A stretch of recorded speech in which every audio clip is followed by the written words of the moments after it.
The X Zone Radio Show with Rob McConnell is largely an opinion talk show.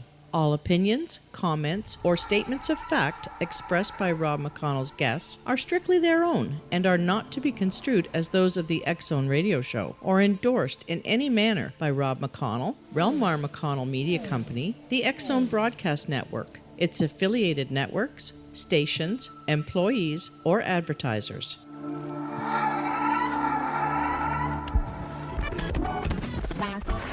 All Hit Radio.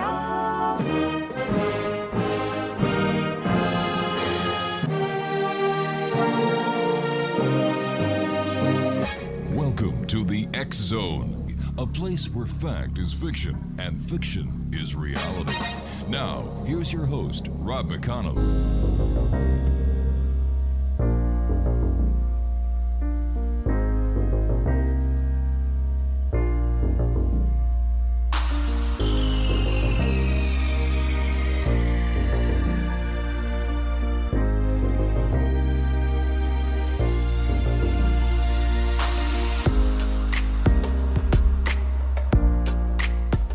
And welcome one and all to the X Zone. I am Rob McConnell, and the X Zone is a place where people dare to believe and dare to be heard. It's a place where fact is fiction and fiction is reality.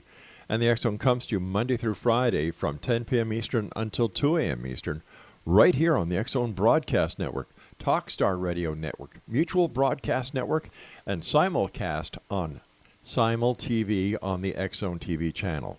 If you'd like to send us an email, xzone@xzoneradiotv.com on all social media sites, Xzone Radio TV.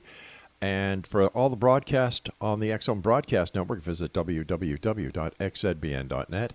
And for the program schedule for the Xzone TV channel on Simul TV, just go to www.simultv.com. And in the top of the page in the search engine, type in Xzone. I'd also like to take this time to welcome our newest affiliate in Los Angeles, California, HDTV 55, and also to 10 million new viewers in India. So from everyone here in the X Zone to everyone out there, welcome to the family. X Zone Nation, my guest this hour is Dr. LAURIE NADEL, and with a dual career in psychology and media, Dr. NADEL is the author of 8 books, including Sixth Sense, Unlocking Your Ultimate Mind Power, which is a 4-time bestseller. Her new book, The 5 Gifts, Discovering Hope, Healing, and Strength When Disaster Strikes, was forwarded by Dan Rather and was voted one of the best books of 2018 by the prestigious Library Journal. Joining me now is Dr. LAURIE NADEL. And Laurie, welcome to the X Zone. Hey, thank you so much. It's my honor to be here. Thank you. It's great having you here, Laurie. Tell us more about yourself. You know, you've worked for CBS News, I believe, and then something happened in your life where you kind of changed careers. Yes, I started my career after college, actually during college, working in journalism, and I kind of fell into TV news, I guess by accident, and enjoyed it tremendously for a long time. Worked in Reuters Television in London, ABC News, CBS News for a decade, and burned out covering the Iran-Contra hearings and ended up with a virus, a kind of Epstein-Barr or chronic fatigue virus, which at the time, I guess even now, there's really no conventional medicine for viruses, as we're finding out, you know, with the coronavirus and other illnesses that come up from time to time. So I began to meditate, and I began to study alternative healing, and I recovered in half the time. Most people suffer with that illness for 4 years, and I got better in 2.5 years, and then went on to go back to graduate school and to really change my career to focus on helping people cope with stress, health issues, and post-traumatic stress, which were all things that I myself had been dealing with for quite a while. You know, I don't think there's anybody listening who didn't hear or see the events of 9/11. Even those people watching the events, even though they weren't in the city of New York or Washington or in Pennsylvania when the events happened, Watching on TV, could that actually cause to have stress? Oh, there's no question that what they call vicarious trauma or secondary trauma can result from watching disturbing, violent images on the screen, whether it's television or your cell phone. And in fact, there's actually, as part of the psychiatric diagnosis for PTSD, is hours of exposure to disturbing images or video. Now, it used to be that only people who worked in newsrooms or worked in police communications offices or, say, forensic psychologists or detectives who have to watch this footage over and over again were likely to develop vicarious or secondary PTSD. But now 44 million people in the United States are now reported to have PTSD. Only 6 million of them are veterans, which means that it's mostly civilians. And I truly believe that a lot of this is caused by the hours and hours that we all spent, including yours truly, looking at your cell phone, looking at your tablet, looking at your TV, looking at your screen, and you're being bombarded and you're being flashed news images, breaking news, which usually is what we call in the business hard news, usually is death and destruction. And it lodges in the psyche. I mean, it lodges in the subconscious mind, and it creates a sense that we're literally unsafe in our own skin, and it's become a national epidemic.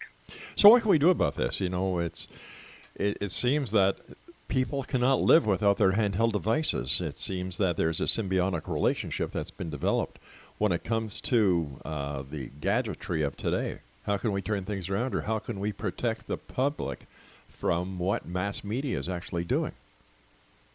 Well, I think awareness, you know, the number one line of defense for PTSD is information. And I think being able to recognize what the signs of traumatization are, and then to be able to practice some self-care. Of course, the first element of self-care with regard to exposure to television or computer or screen images would be to turn it off, which is what the Red Cross tells people after disasters. You know, if families who the families of people who were working in the area around the World Trade Center were told by the Red Cross to turn it off. Don't keep watching it. If it's disturbing, if you find that you have insomnia, if you find that it's giving you nightmares, sometimes the stories that you see are particularly grisly. Yes. Thinking specifically of Parkland, which happened exactly 2 years ago tomorrow on Valentine's Day. Turn it off and take a few hours. You know, take a cell phone break, take a media break, and do something that is going to help you to chill out. You know, especially important not to isolate. So talk to somebody, hang out with a friend, hang out with a pet, take a walk, sit in the garden, do anything that gets you away from that kind of hypnotic kind of quality that we go into this trance of watching it again and again and again. And it's really important to recognize I'm feeling sick. I'm feeling nauseous. My hands are shaky. I feel unsafe. I'm not going to be able to sleep. Now it's time to stop, because if you don't turn it off, then it becomes an addiction, and it's going to create other problems down the road. Why are so many people addicted to the multimedia devices that are so accessible these days? Well, you know, I like to say that when something is addictive, whether it's sugar or cigarettes or television or any other substance, we crave it because it's immediate, it's available, and it's effective in terms of changing our state. And there's something about staring at screens all day, or I think about people who I know who spend, 4 or 5 hours a day on Facebook or Instagram or Twitter. That you go into the zone and the outside world doesn't exist for you. You start to believe, you get kind of sucked into this belief that only what exists on the screen is real, and it kind of takes on a life of its own.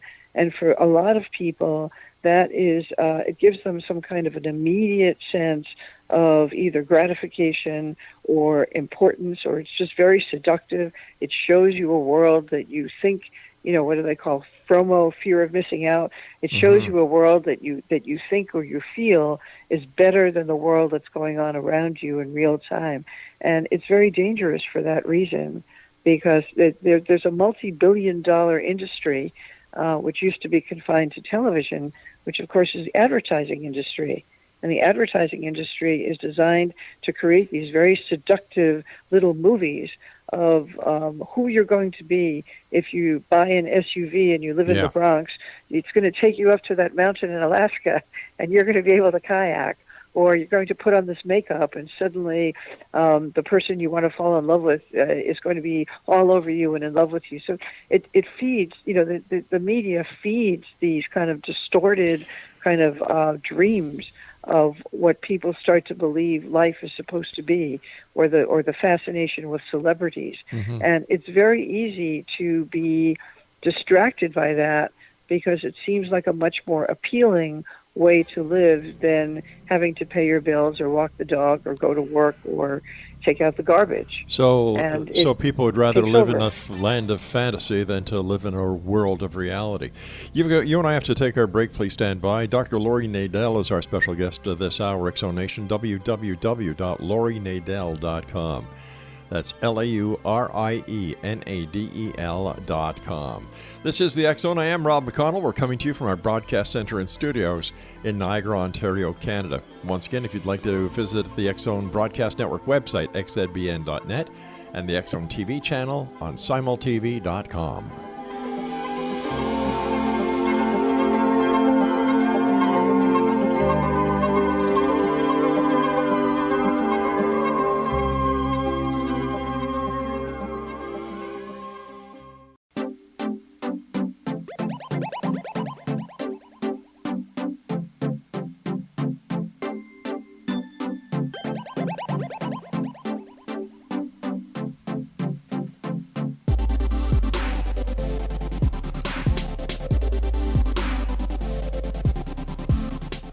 Welcome back, everyone. Dr. Laurie Nadel is our special guest, www.laurienadel.com. Before we went to the break, we were talking about how people kind of enter into a world of fantasy when they go into Twitter, Facebook, and, they'd rather be there than actually in the world of reality. I call it the ostrich syndrome. They'd like to put their, they duck their head into the sand, thinking that when they pull their head out of the sand, everything is going to be better. But actually, everything is the same, and in many cases, it's worse.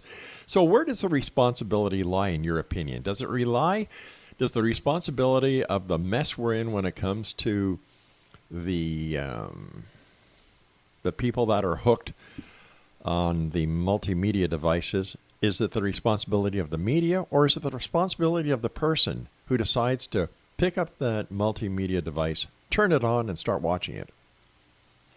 Well, unfortunately, the media in general has become a kind of juggernaut.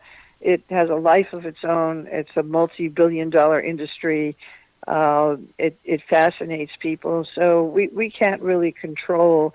We can't really control the way the technology is growing, or the access which people have, and in many cases, of course, social media has been a great blessing to people in many different ways. But the addiction is something that only we can take charge of.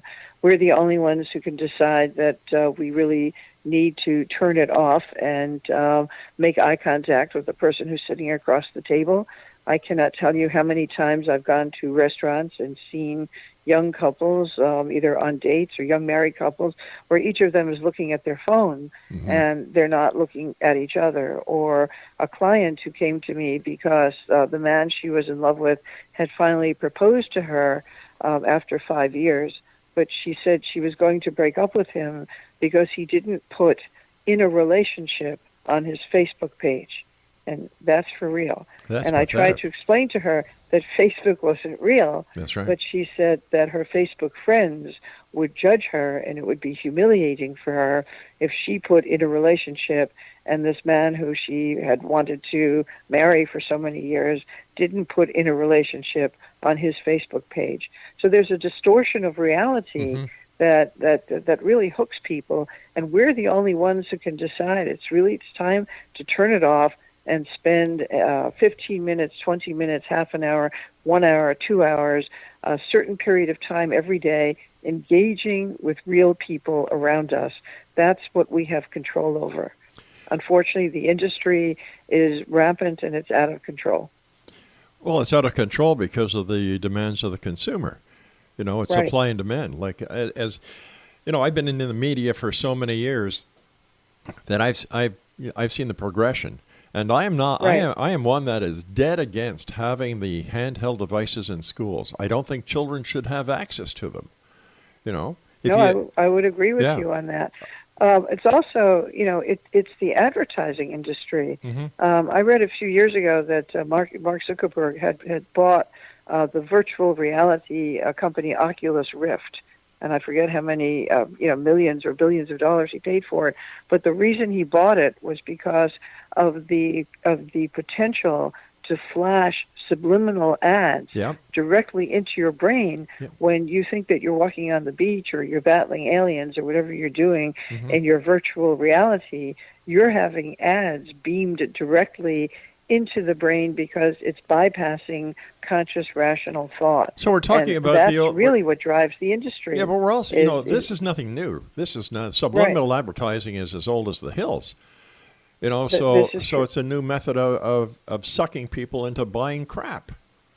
That's right, except that it's so subtle that, and on television, it's. There are still there's still laws that make it illegal Yep. to flash subliminal ads.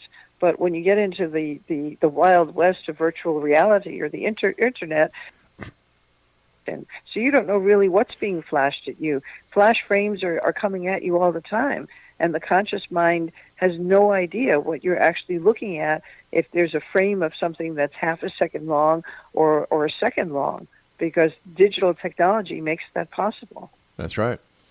That's right. And like I was saying, I don't think that handheld devices should be given to children. I don't believe they should be in the schools. Because what happens when we have an EMF Right. and all the cell towers go down? This happened, I think, about 15 years ago here in Ontario. There was an EMF, and the entire parts of Ontario and Pennsylvania and New York were blacked out. There was, Right. And it also happened after 9/11. It Yep. also happened after Hurricane Sandy. right? There's no cell phone, no television, no communications, no electricity. These events happen, and they're going to be happening with increasing frequency because of changes in the climate, and also, as you're saying, EMF, electromagnetic storms, solar storms, Yes. pulses, Yep. and God knows what else that humans are doing to interfere with communications. People, I saw people just totally lost. Right. Like, Right. my God, what are we going to do? The phone's not working. This is why, folks. It's great having an internet phone. It's great having a cell phone, but you can't beat the good old copper wire phones that every telephone company offers you. But That's right. the convenience of having a cell phone. Wow, you can go anywhere and talk. Look, if you're driving, put your damn cell phone down. When you're walking, put your cell phone down. If you're at a restaurant with your family or whoever, put your cell phone down. I think that people who use their cell phones in public are very ignorant. Well, they're ignorant and they're rude, but Yep. it's also dangerous. It is very. It's dangerous to be walking. I think somebody was saying that her doctor told her not to walk and text at the same time. People are ending up in emergency rooms. They're getting hit by cars Yep. because they can't stop looking at their phone while they're crossing the street. I mean, it's really kind of taken over in a very dangerous way. I don't understand why there's not tighter controls on the internet, especially when it comes to the advertising. That's so cheap. Number one. Number two, it does hit a large market, but it's like shooting a shotgun in the air at a duck. Some pellets will hit, some pellets won't. Like the FCC and the CRTC say, you cannot use subliminal advertising, and yet the internet, they just do what they want. Exactly. There's no regulation. And the one time, I think I think it was after Parkland, I suggested on a closed discussion group of consciousness researchers that if somebody threatens mass murder in a digital space like Facebook, it should be treated the same way as if you shout fire in a crowded movie theater. Yes. It should be illegal. And I was blasted because it was a violation of freedom of speech. And I said, if you yell fire in a crowded movie theater or you joke about a bomb in an airport, that is considered a threat to public safety, and you will be arrested, as you should be. And yet there are no regulations that I'm aware of. People threaten violence on the internet before they commit these horrible acts of mass murder, and there doesn't seem to be any regulation to stop that. And that, in my opinion, is so wrong. You know, I had a guest on the show many years ago. His name was Pastor Harry Walther. And he said, you know, Rob, the mark of the beast is not 666. It's WWW. Very clever. I would agree with that. Yeah. I would agree with that. Yeah. Yeah. The other thing is, it's so insidious. It's kind of like, you know, alcohol. Alcoholism is increasing, but alcohol is legal. Cigarettes kill people, but cigarettes are legal, and WWW is legal, and people are just they become enthralled with it. Yes, it takes over their lives, and they really are unaware of the insidious and not so insidious dangers of being hooked up to the internet 24/7.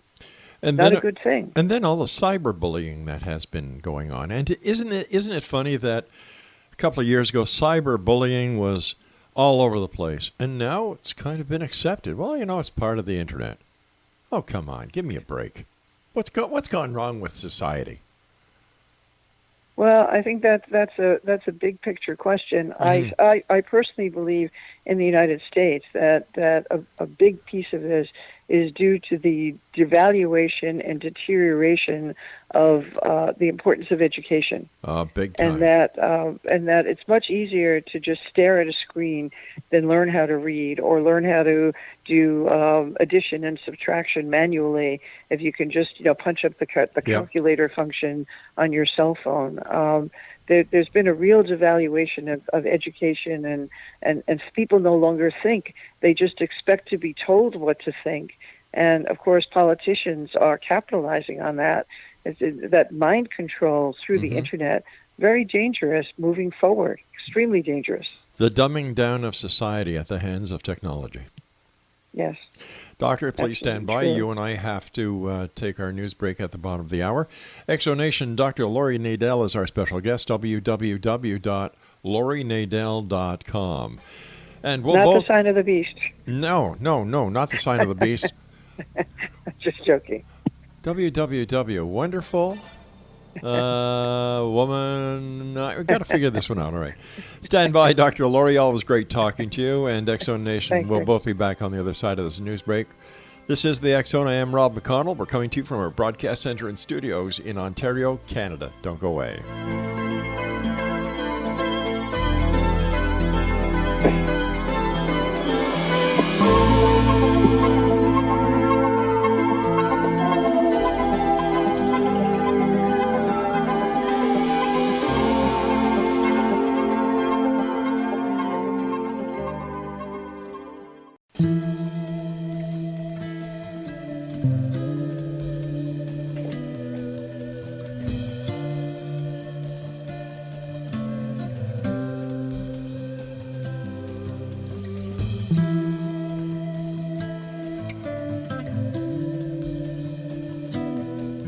Welcome back, everyone. Dr. Laurie Nadel is my special guest this hour, www.laurienadel.com. Now, before I get back to Dr. Nadel, one of the main stories that we have in the February edition of the X-Chronicles newspaper is all about the F.A. Mitchell Hedges crystal skull.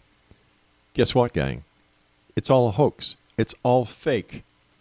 And we have proved it beyond the shadow of the doubt in the current edition of the X-Chronicles newspaper. I know a lot of people are going to be upset, but you know what? Sometimes reality kind of gives you a good little shake and says, well, listen, if Mitchell Hedges and his daughter Anna really did find this artifact in Louboutin, Central America, in Belize or British Honduras, how come on the expedition report that Mitchell Hedges himself did, it's never been mentioned? How come in the 1930s, when Mitchell Hedges had his own radio show in New York, it was never mentioned? How come there's no picture of Mitchell Hedges or Anna during the time of the expedition when it was allegedly found? There's no pictures. How come no one on that expedition with F.A. Mitchell Hedges ever talked about it? They never saw it. It's because, gang, Mitchell Hedges and Anna perpetrated a hoax. The crystal skull was actually bought at Sotheby's in London. The crystal skull was manufactured in the 20th century. All these details and much more in the X Chronicles newspaper, www.xchroniclesnewspaper.com. Dr. Laurie Nadel is our special guest, and undoubtedly, these are strange times. You know, not only are we being inundated with false news, and you and I were talking about the subliminal advertising that people are being subjected to, and then the media seems to thrive on all the political indecisiveness. And I believe that the media is actually pulling this country apart. Well, I would agree with you. I think that there's a polarization that has really gotten much worse in the last 10 years. And when people very often will ask me, what would Walter Cronkite think of the media today? Oh my God! And Walter Cronkite would say, make sure that you spell people's names correctly. That's right. I mean, there's been a complete deterioration of basic news values, the way I was trained a long time ago. Sure. But you always get somebody's name, spell the person's name right, get the date line, the location of the story, make sure that your facts can be checked and double checked, and 90% of what seems to be out there is opinion, and it's masquerading as fact. It's being packaged as news. It's called Fox News. It's called cable news. Yes. And there are some facts, but there's a lot more opinion, and it's not carefully separated. It used to be that if you had an opinion piece, somebody, Harry Reasoner was reading an editorial or an essay at the end of the show. There'd be a word, or we call it a font, would be flashing editorial or opinion piece. Yes. And it would be separated from the factual news content of the rest of the program. Now the lines are completely blurred, and people don't know where fact begins and ends and where opinion begins and ends. And again, it's very dangerous. Well, once again, the motto of the media has totally changed, and now it's if it don't bleed, it don't lead.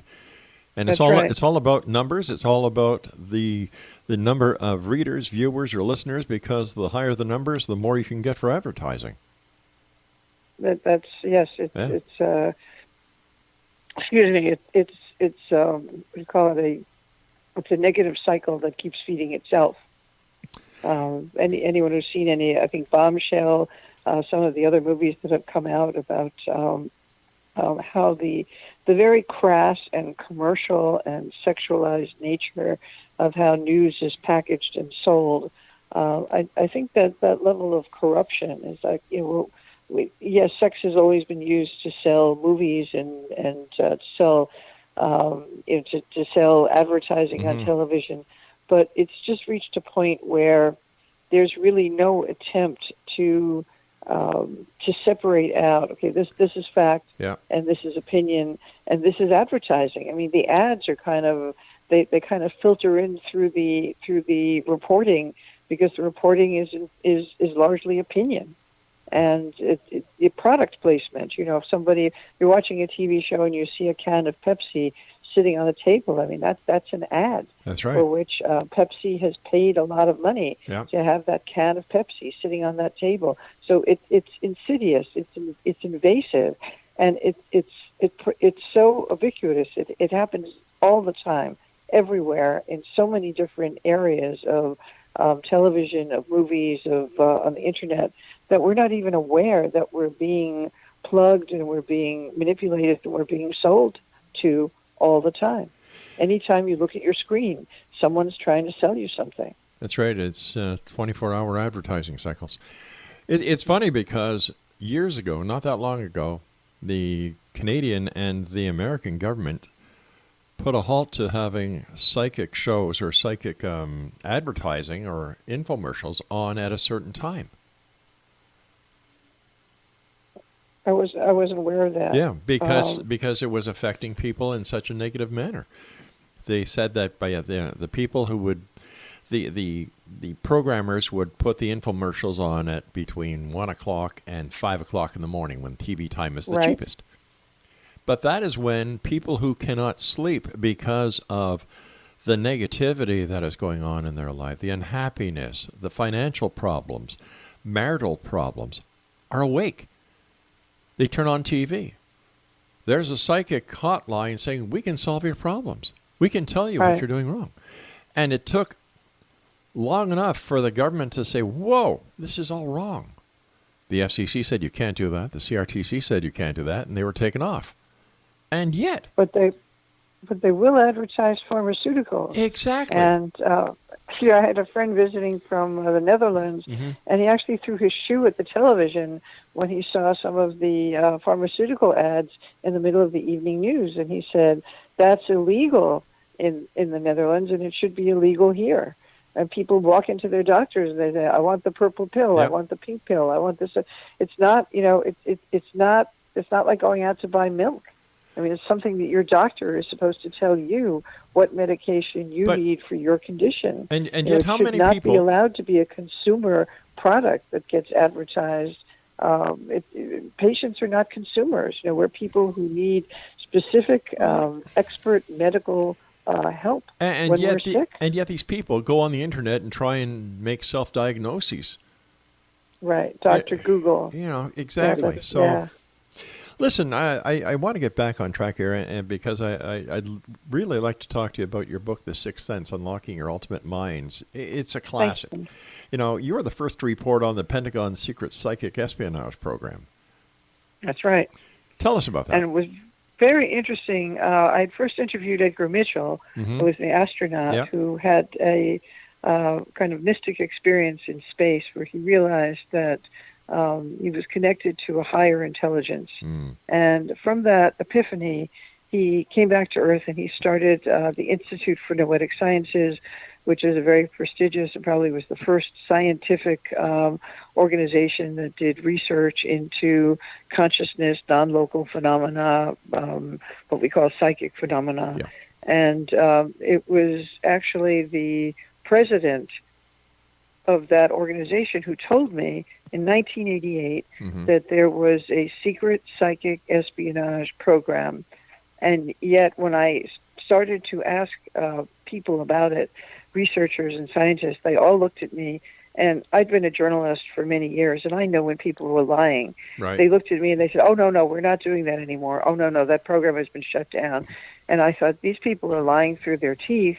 But, you know, I'm a young mom, and I'm an independent writer. I'm not working for the New York Times or 60 Minutes, and I don't want to disappear down a dark road. So I'm just going to let them lie. But the program was going on actively, was declassified in 1996, and I understand that it's still going on, but they change the name of it from time to time, and it's kind of buried deep in different levels of military and intelligence work. We've had the founder of that project, Russell Targ, on the show many times. Yeah. And then we've had Major Ed Dames on the show many times, Yes. talking about I remote interviewed viewing. both of them, yes. You know, it's brilliant men. They are. And then The stories that they tell, all right, hey, the Russians were doing it, the Chinese were doing it, why shouldn't the Americans do it? And when does it become so necessary that the public knows everything about what the government is doing? If the public knows everything, is the public itself putting the risk of national security in the forefront because of their curiosity? We'll be back on the other side of this break as we wrap up this hour here in the X Zone from our broadcast center and studios in Niagara, Ontario, Canada. Dr. Laurie Nadel is my guest, and Laurie's website is www.laurienadel.com. The X Zone, a place where people dare to believe and dare to be heard, returns on the other side of this break as we wrap up another hour from our broadcast center and studios where? Niagara, Ontario, Canada.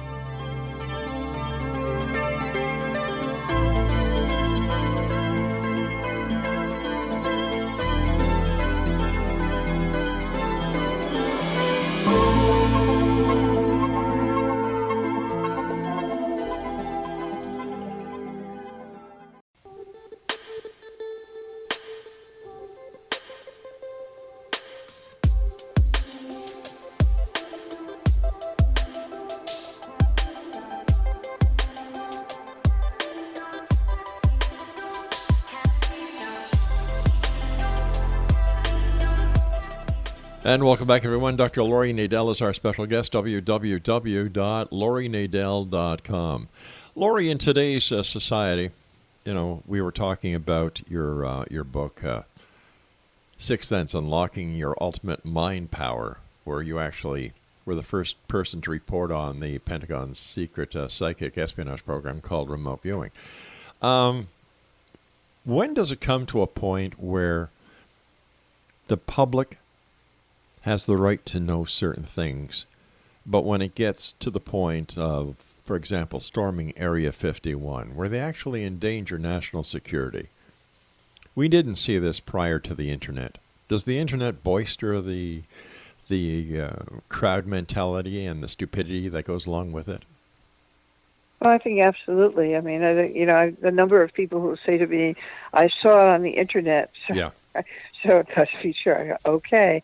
I think there's really, to kind of pick up what you were talking about before, I think that even with all the exposure that we have to information, false news, false information, subliminal programming, propaganda, I think that when it comes to what's really going on, maybe we know 3% of what's really going on. And I think a lot of what we're fed is designed to excite a kind of crowd mentality because it distracts us from really finding out what's going on behind the scenes. And I agree with you. I don't want to know what's going on behind the scenes because my understanding is that there is a lot going on that the public should really not have any idea of. And people are probably saying, "Oh, listen to the two of them." People in the media. They're trying to cover. No, it's not cover. This is the reality, gang. This is the real world. You just can't bury your heads in your electronic gadgets and live in a world of fantasy or virtual reality for most of your day and then pop your heads out for a little while and think that you're able to comprehend what's really happening in the real world. It doesn't work that way. I've been doing the show now for 30 years, Laurie. Wow. 5 nights a week, 4 guests a night. And in the 30 years that I've been doing this show, nothing within the world of the paranormal has changed. Nothing. Nobody has found Bigfoot. Nobody has found a crashed UFO. Nobody has found the Loch Ness Monster. And the list goes on and on and on. People keep asking me, well, Rob, if that's your attitude, why do you keep doing the show? And the answer is very simple. If the truth is out there, I want to find it. But yeah, absolutely. That's what journalism is about. And I think that you're talking about the beginning of your show. I think it's really important to explore the unknown and expect the unexpected. It's really important. Carl Jung said that intuition is the ability to see around the corner, and in order to see or sense around the corner, we have to ask a lot of questions, and we have to be open and curious to phenomena that we really cannot understand through our logical mind and our five physical senses. And I think that can only be, I think we only understand a fraction of it, Yes. but we can experience it. Mm-hmm. And once we experience it, of course, it changes us. Something that has happened over the last 20 years, the New Age movement has become much more popular.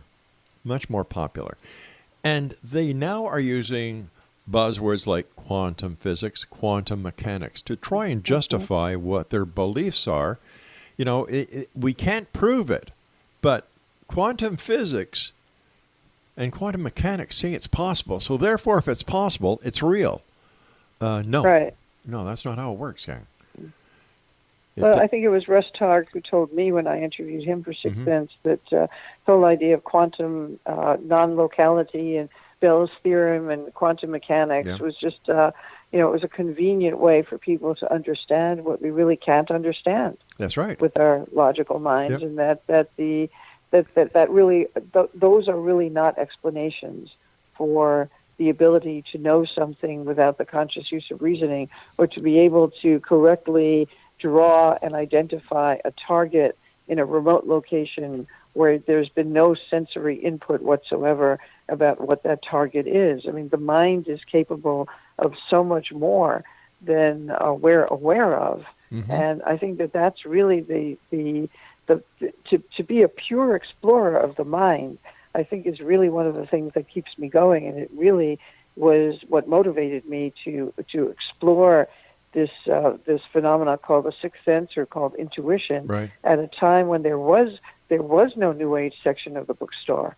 When Sixth Sense came out, it was the only book that looked at a biological model. It looked at multiple intelligences. Mm-hmm. It looked at the science of intuition and how people in different walks of life trusted their sixth sense, so that it grounded it, and it helps people to understand that this is a very real mental phenomena, just like learning a language or having mathematical ability. It's something that we all have.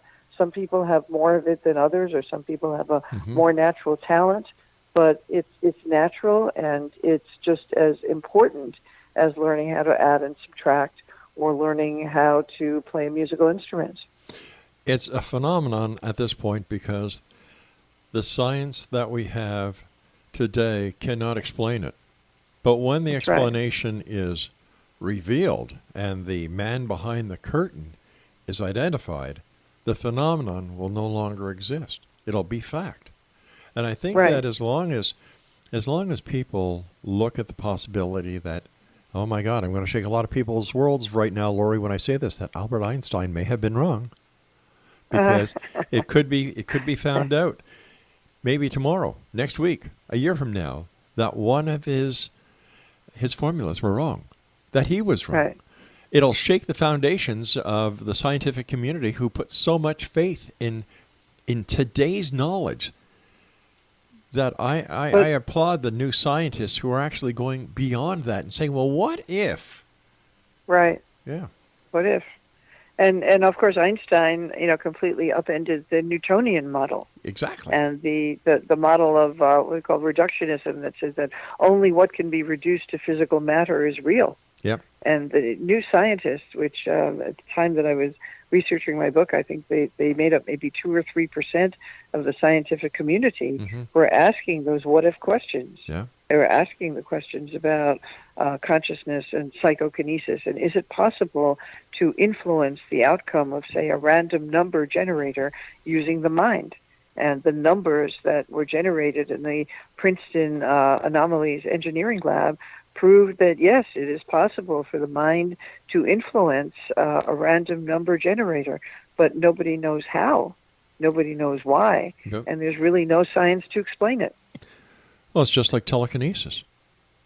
Poltergeist activity. We know that poltergeist has nothing to do with a noisy spirit. It's caused by an agent who is, who's going through puberty 9 times out of 10. And this was according to Hans Holzer, who I had the opportunity of talking to many, many years ago. Wow.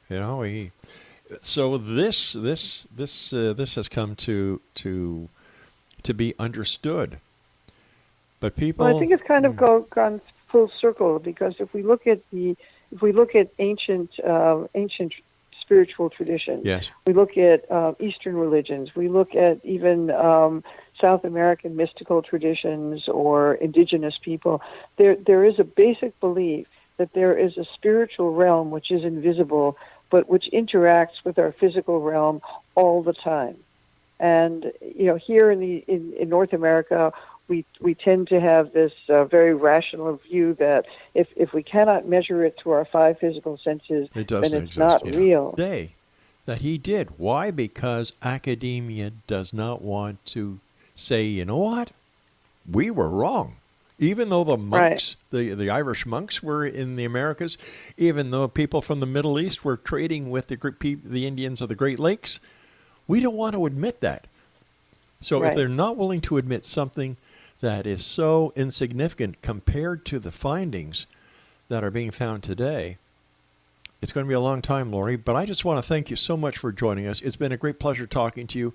We'll have to have you back because you're one heck of a fine lady. And do the world a favor. Keep doing up the great work that you're doing. Thank you so much. And to you, Rob, it's really a great pleasure to be here. And I thank your audience and listeners. And I wish everyone a very happy Valentine's Day. And happy Valentine's Day to you, Doctor. Exonation, our guest this hour has been Dr. Laurie Nadel. www.laurienadel.com. The name of the book that